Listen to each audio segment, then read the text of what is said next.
The autumn of 1,939 inches, Warsaw, began with an anxious silence, broken only by the hum of aircraft above the city. Within weeks, the sky turned gray with smoke, and the ground trembled under artillery fire. The city, once filled with music, became a besieged fortress. Among the millions trapped inside lived a pianist, a man who had devoted his life to the sound of the piano and to radio broadcasts where he performed works by Chopin. His name was Stanislaw Landau. Music had always been his only language, the one that could express what words could not. When, on 1 September 1939, German troops crossed the Polish border, everything changed irreversibly. Warsaw tried to resist, but the outcome was inevitable. Within weeks, the city fell. Civilian life collapsed, and order vanished. The pianist, like thousands of others, lost not only his job and home, but also his sense of certainty about the future. Under the occupation, new laws appeared, restrictions aimed at isolating and controlling Jews. Born into a Jewish family, Landau found himself among those slowly stripped of their rights, possessions, and identity. His hands, once accustomed to the smooth rhythm of piano keys, now lifted bricks and shovels. Musicians, teachers, and doctors became street laborers. The Jewish quarter of Warsaw began to turn into a ghetto. Streets that once echoed with laughter and music were sealed behind barbed wire. Landau tried to hold on to some sense of normalcy. Sometimes he found an abandoned piano and played quietly, as long as the distant artillery allowed him to. By December 1939, life in the ghetto had taken on the shape of confinement. Food was rationed. Winter crept through every crack in the walls. People died not from bullets, but from hunger and disease. Rumors spread about deportations, first of men, then women and children. No one knew where they were being taken. Official announcements spoke of resettlement in the east, but whispers suggested a darker truth. Landau survived through small jobs and help from friends who still lived outside the walls. Sometimes a note crossed the barrier. Sometimes a loaf of bread. Music no longer sounded openly, yet in his memory it remained a form of resistance. Each imagined note was a quiet act of defiance, proof that human dignity could not be erased by decrees. By the spring of 1940, the cultural life of Warsaw was dying. Radio stations went silent. Concert halls were closed or destroyed. People learned to live without emotion, avoiding eye contact in the streets. Landau often thought of his last concert before the war, a night when the audience stood and applauded. Now, instead of applause, there was silence, and instead of the stage, hunger and rubble. By the end of 1940, the walls of the ghetto were complete. Thousands were trapped inside. At night came the gunfire, guards shooting those who tried to escape. That December was bitterly cold. Water froze inside buckets. Yet even then, Landau found the strength to imagine music. Sometimes children on the street stopped to listen to his faint humming. It was barely audible, but it reminded them that life, in some fragile way, still continued. Thus ended the first year of war for Warsaw, and for the man who had once been a pianist. His fate, like the fate of thousands, was not yet decided. But even then, within those cold walls, began the story that would one day astonish the world, the story of how art and humanity endured through the darkest of times. By the spring of 1941, the Warsaw Ghetto had become a place where each day turned into a fight for survival. A district meant for 160,000 people now held more than 400,000. People slept in basements, stairwells, and doorways. The air was thick with smoke from the street fires people made to warm themselves or cook something from substitute food. Disease spread faster than anyone could treat it, and the bodies of the dead were often left on the sidewalks until morning. Stanislaw Landau lived in one of the cramped rooms on Naluki Street, an area once full of shops and workshops. Now the windows were boarded up, and faint lights flickered through cracked glass. His hands, once graceful, were cracked and rough from cold and labor. Every day he worked carrying water, cleaning cellars, hauling sacks of coal, small jobs that earned him a bowl of soup or a piece of bread.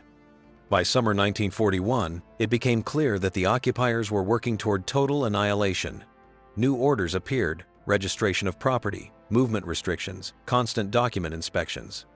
Posters announced executions for minor violations. Yet life persisted. People organized underground schools, secret concerts, quiet gatherings. Music, though silenced by fear, still existed as a whisper.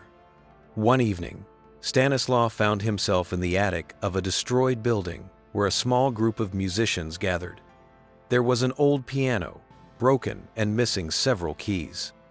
It was impossible to play properly, but the sound that came from it still held meaning.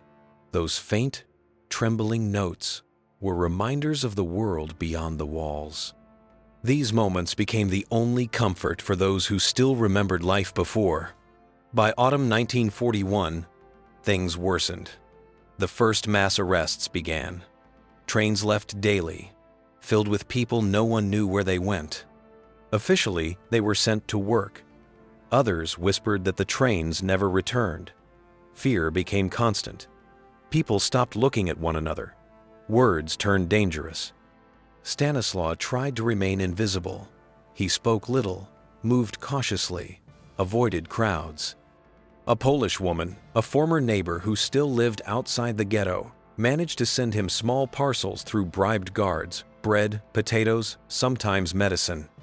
In return, he wrote brief notes describing life inside, so someone beyond the walls would know what was happening.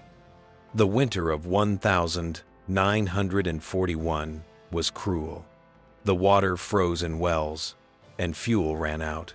People burned furniture, books, even instruments for warmth. Once, when someone brought an old piano to use as firewood, Stanislaw asked to play a few minutes before it was destroyed. The weak sound of Chopin's melody disappeared into the wind and the echo of soldiers' boots. But for those who heard it, it was a farewell to the past. By the spring of 1942, the rumors proved true. Deportations had begun in earnest.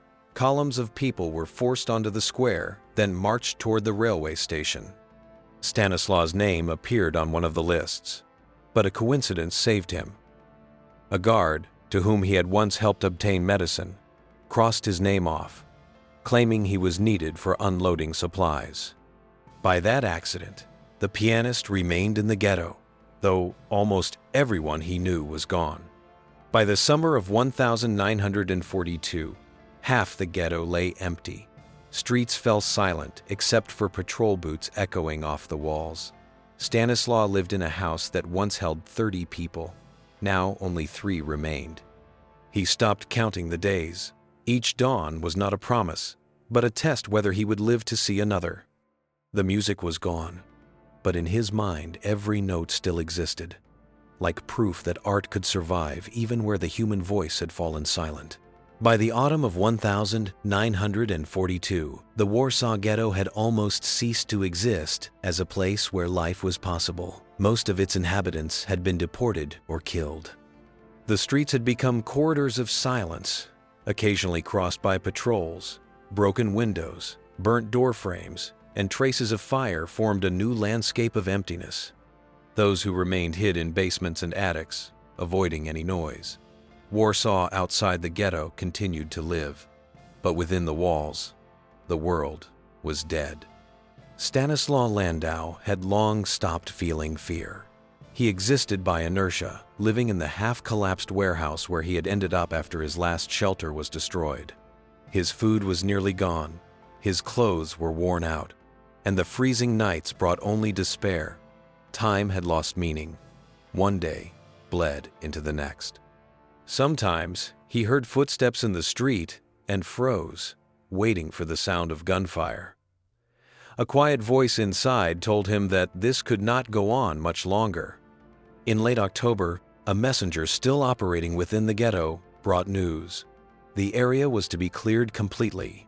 Anyone found would be deported. Escape seemed impossible. Patrols guarded every exit, and dogs were used to track fugitives.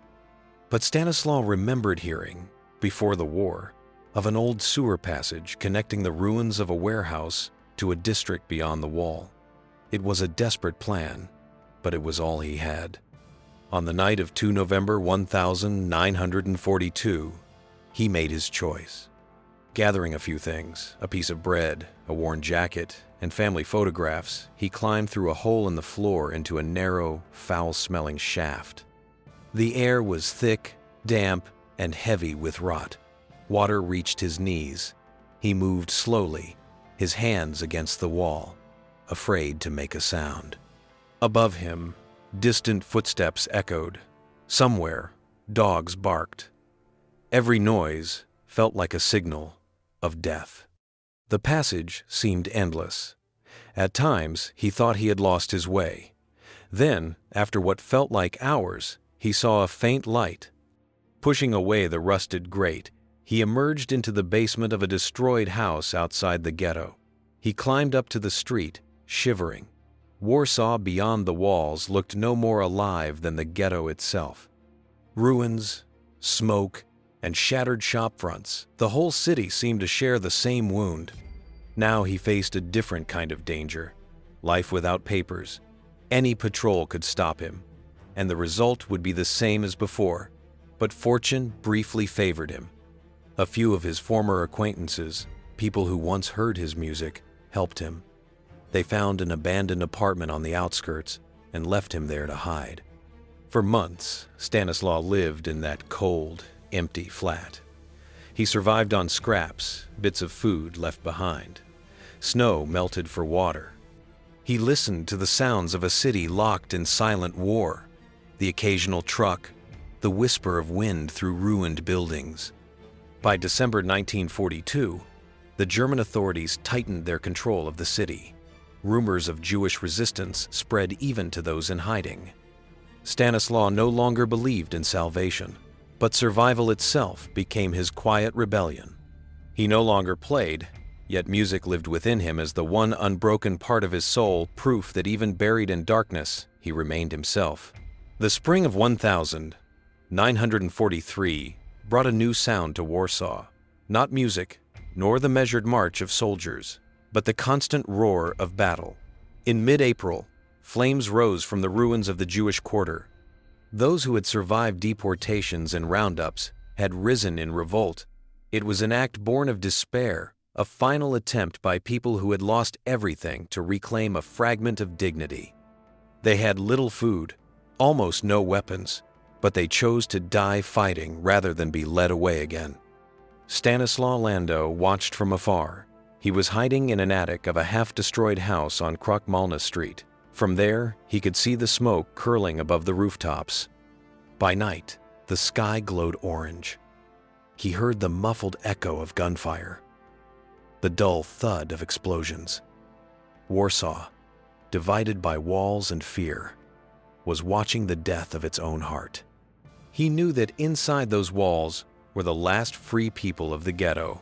Their names were unknown, their faces unseen, but the city felt their presence. Stanislaw could do nothing to help. He could only listen and silently wish for them to hold out one more day. Sometimes, the rhythm of the fighting reminded him of a grim symphony, one that swallowed both hope and silence. German troops surrounded the ghetto, advancing methodically. House by house, buildings were set on fire. Flame and smoke filled the air. Civilians were dragged from basements, the wounded buried in rubble. By the end of April, the uprising was dying. The ghetto was no longer a district of the city. It had become a field of ashes. Stanislaw could not look away. He realized that among those dying were perhaps the same people who once brought him food, who had played beside him on that broken piano, who had still dared to dream. Faces and sounds returned to him in fragments, like pieces of a vanished melody. Guilt pressed on him, guilt for being alive, but also the understanding that his survival no longer belonged to him alone. After the uprising, the occupiers tightened their control. Patrols became constant, executions frequent. Anyone without documents risked death on the spot. Stanislaw rarely left his attic. His food was nearly gone, and his body weakened. But a Polish woman continued to leave small parcels when she could, a gesture that meant the difference between life and death. By May 1943, the fires had burned out. The ghetto was gone, reduced to rubble. Sometimes, prisoners were brought there to clear the ruins. Their voices echoed faintly, soon swallowed by silence. Warsaw was becoming a city of ghosts, its streets patrolled only by soldiers and wind. For Stanislaw, each passing day was measured not by hours, but by endurance. He clung to life in a city where all that was human seemed to have vanished. Yet deep within, he still carried music not as sound, but as memory. That invisible rhythm was all that kept his mind from collapse. Each new sunrise in Warsaw was a reminder that the city was not entirely dead. Somewhere, beneath the ashes and the ruins, life still flickered small, hidden, waiting. And it was within that fragile endurance that Stanislaw's story took a turn that neither he nor the world could have foreseen. By the end of 1943, Warsaw was a city burned and broken by war. After the liquidation of the ghetto and the suppression of underground groups, the streets were lined with ruins. Roofless buildings stood like skeletons, windows gaping with emptiness. At night, the city was silent except for the wind and the occasional gunshot. Most civilians had left. What remained was a landscape of soldiers, laborers, and those few still hiding, trying to outlast the winter. Stanislaw Landau had lived for several months in an abandoned house on Naua Street. The building had once belonged to a merchant family. Now only its walls and a collapsed roof remained. In one room, he made a shelter. There was almost no furniture, just an overturned table and the remains of a wardrobe. Cold air slipped through the cracks in the floor, and black soot stained the walls. He kept warm by burning scraps of paper and bits of broken wood gathered from the street. Food was scarce. Sometimes he found a few potatoes or a crust of bread. Occasionally, he discovered preserved food in abandoned apartments. More often, he ate whatever he could find: wet crumbs, burnt grain, even melted snow. Death had ceased to frighten him. It had simply become part of his daily existence. What remained was not fear, but a quiet, mechanical will to survive. His days passed in monotony. He rarely left the building, afraid of patrols. Occasionally, the sound of boots echoed nearby, or the rumble of a truck passed through the empty streets. Once in a while, workers came to dismantle nearby ruins for bricks. Stanislaw stayed out of sight. Any human contact could mean exposure and death. One cold December day, searching for food, he stumbled into a house that had somehow survived a fire. Inside, under layers of dust, stood an old piano with no lid. The keys were cracked, the strings rusted, but it still produced a faint tone. Sitting on the floor, he brushed the dust from the keyboard and pressed a few notes. The sound was weak, uneven, but alive, a whisper of his former world. It was not simply nostalgia. It was proof that something human still existed within him. He did not notice that someone was watching. On the street stood a German officer, making his rounds through the district. Hearing the faint notes of music in a place thought empty, he stopped. He approached the doorway and paused for a moment. For Stanislaw, it was the instant between life and death, yet the officer said nothing. He stood silently, then turned and left. In the days that followed, Stanislaw could not understand why he was still alive. Perhaps the officer had mistaken him for a local, or perhaps he simply did not care. But a week later, the sound of footsteps returned. The same man appeared at the entrance, left a small package on the threshold, and walked away. Inside were a loaf of bread and a tin of food. From that day, a strange, wordless connection formed between two men divided by war and allegiance. They did not speak, did not exchange names. Yet each evening, at the same hour, the officer came leaving food, sometimes water, sometimes a blanket. Stanislaw never tried to follow him. He accepted the gesture as something beyond explanation, a fragment of compassion amid destruction. Winter deepened. Warsaw sank into cold and silence. Between hunger and gratitude, between fear and hope, Stanislaw endured. He never learned the officer's name, but he knew this silent mercy had become the turning point of his life, the first sign that humanity could still survive, even among ruins. The winter of 1943. 1944 was the coldest of the war. Snow blanketed Warsaw, and the streets fell completely silent.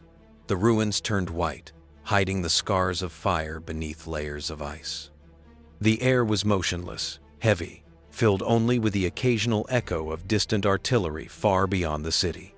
Warsaw seemed to have stopped breathing. Stanislaw Landau continued to live in his half-collapsed shelter on Nowa Street. His body was frail, his movements slow, his breath shallow. He left his hiding place only to collect snow for melting. Days blended into one another, time losing its meaning. But every evening, at nearly the same hour, a package appeared by the door. Inside was a piece of bread, a few potatoes, sometimes a small tin of food. Occasionally, a folded scrap of paper lay on top, always blank.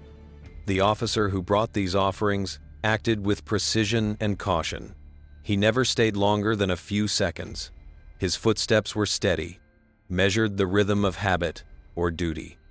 Stanislaw never saw his face in full light, only a silhouette in a gray coat, boots glinting briefly in the snow. He did not know his name, his rank, or his story. Yet each time those footsteps approached, his heart beat faster. It was the only living sound left in the city. The pianist understood the risk the man was taking. Within the German army, such actions were punishable by death, but the officer kept coming. Perhaps it was compassion, or exhaustion with the war, or something deeper, a response to the faint music he had once heard among the ruins. No one would ever know. Stanislaw's inner state began to change. Hunger and fear slowly gave way to a strange calm. He realized that without this man, he would already be dead. Sometimes, in his mind, he tried to imagine telling the story someday to someone who had never known war. Yet in reality, there was no one to speak to. Words had lost meaning when there were no ears left to hear them. Outside, the city continued to decay. German troops fortified their positions, preparing for the Soviet advance. Rumors of the approaching front reached even those hiding in cellars. New orders were issued, new searches began. But still, the officer came unchanged, silent, punctual. Sometimes he brought more food, as though he sensed that the end was near. By February 1944, the frost began to ease. Snow melted, revealing the blackened rubble beneath. Stanislaw felt a shift approaching. He no longer sought reasons or explanations. The officer's gestures had become symbols proof that even in the heart of destruction, compassion could exist. Each evening, he waited for those footsteps, as once he had waited for applause. That anticipation had become his reason to go on. He did not know if he would live to see liberation, but he understood one thing. Even in a world consumed by war, there was still room for an act of humanity that defied everything the war demanded. The spring of 1944 did not bring relief to Warsaw. The front was drawing closer, and German troops began to fortify the city. The streets filled once again with military trucks, soldiers, and barbed wire. Trenches were dug, barricades built, roadblocks erected. The city, already wounded and empty, prepared to become a battlefield once more. Stanislaw Landau remained in his shelter on Naua Street. His body was frail, but his mind clear. He had grown accustomed to solitude, to the darkness, to the silence of the city. Each evening, as the sun set, he listened for the sound that meant life, the steady footsteps of the officer. For months they had come without fail, but now there were long pauses between them. Sometimes days passed without a sound. In April, the officer appeared again.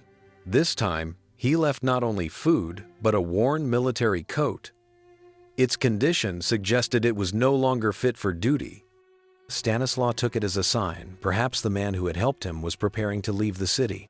The thought unsettled him, though he knew nothing in wartime lasted forever. Every day, the noise of artillery grew louder. Rumors spread. Soviet forces were advancing toward the Vistula River. The tension among the German troops was visible. Patrols multiplied. Their searches became harsher. Stanislaw no longer dared to step outside.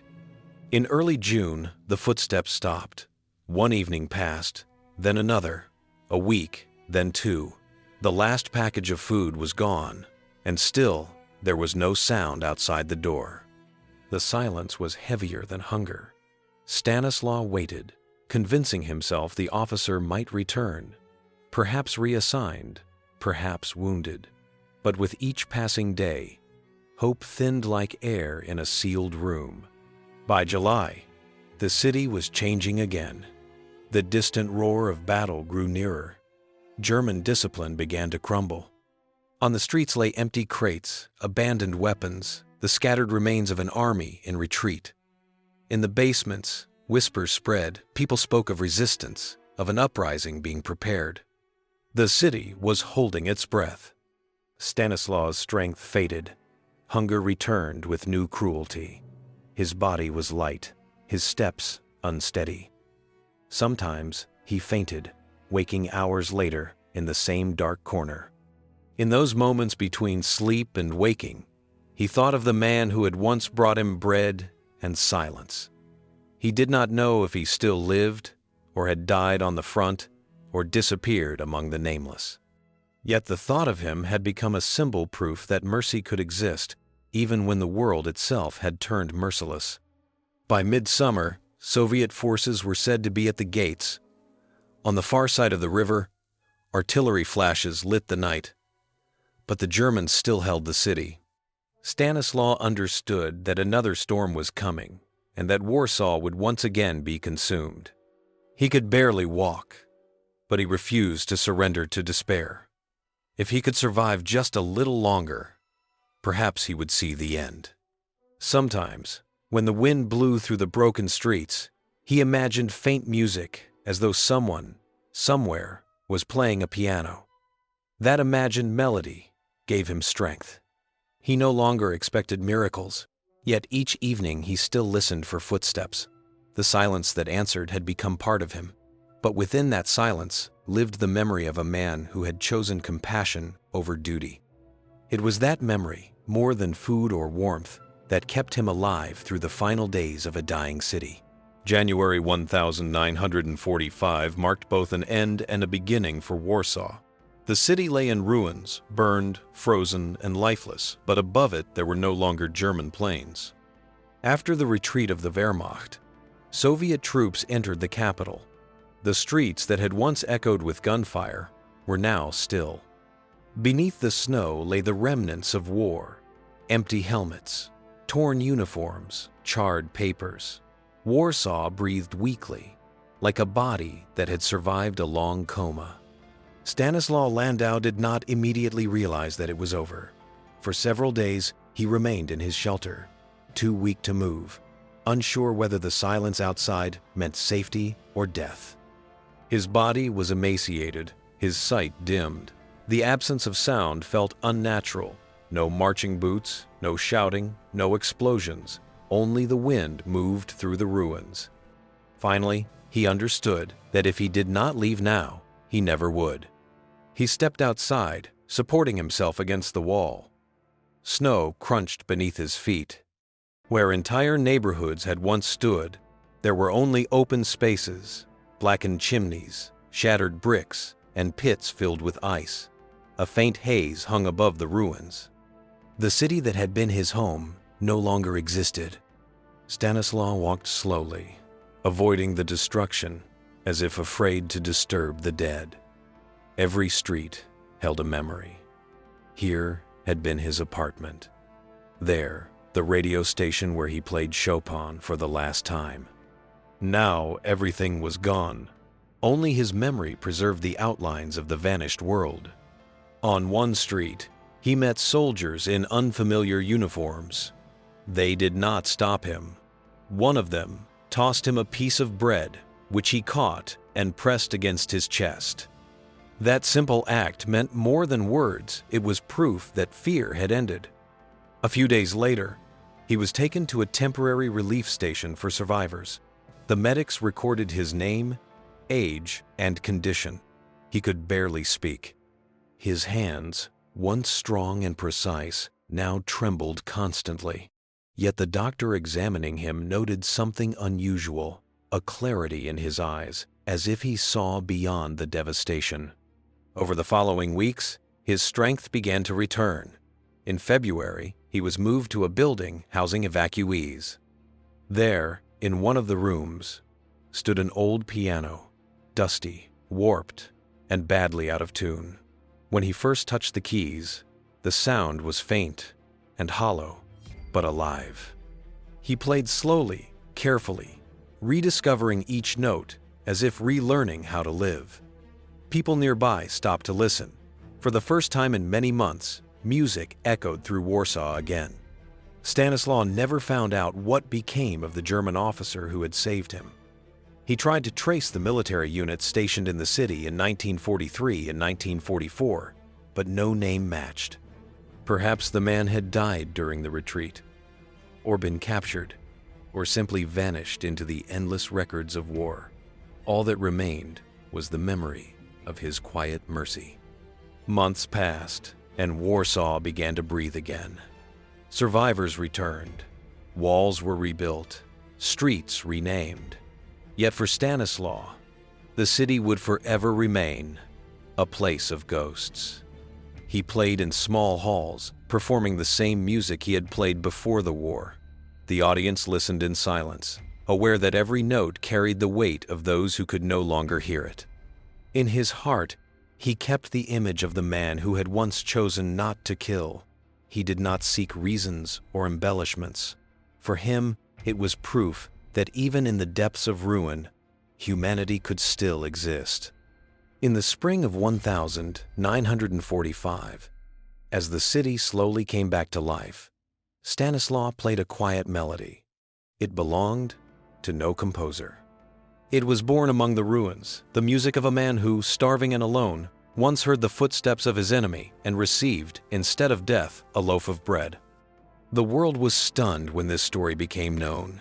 Yet, for Stanislaw, it was no miracle. It was simply a memory of a moment when one man, in a world stripped of mercy, remembered how to be human.